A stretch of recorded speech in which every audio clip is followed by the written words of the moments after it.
Have you ever noticed a cat with extra toes? Maybe a thumb-like digit that makes their paws look like little mittens?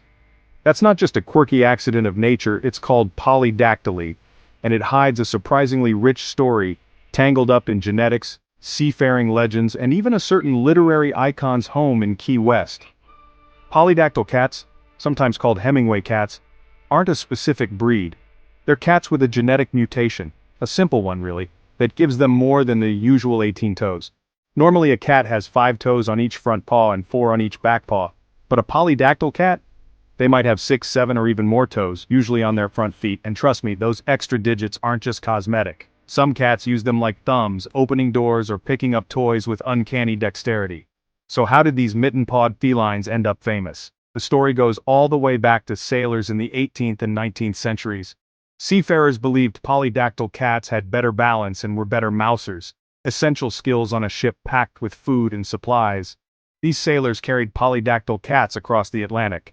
And over time, the gene spread through port cities in North America and Europe. That's why you'll still find clusters of them in places like Boston, Halifax, and most famously, Key West. Which brings me to Ernest Hemingway, a man who, it turns out, loved cats almost as much as he loved words.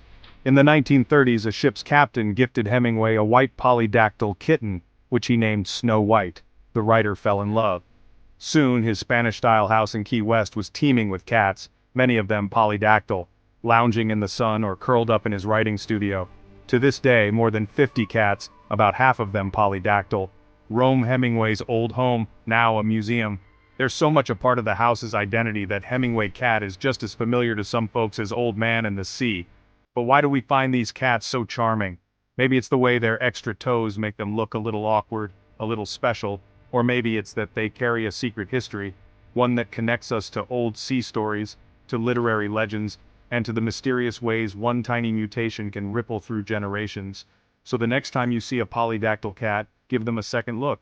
You might just be looking at a living piece of literary and genetic history, and who knows, maybe you'll feel a little spark of the same inspiration that once kept Hemingway company as he wrote his masterpieces.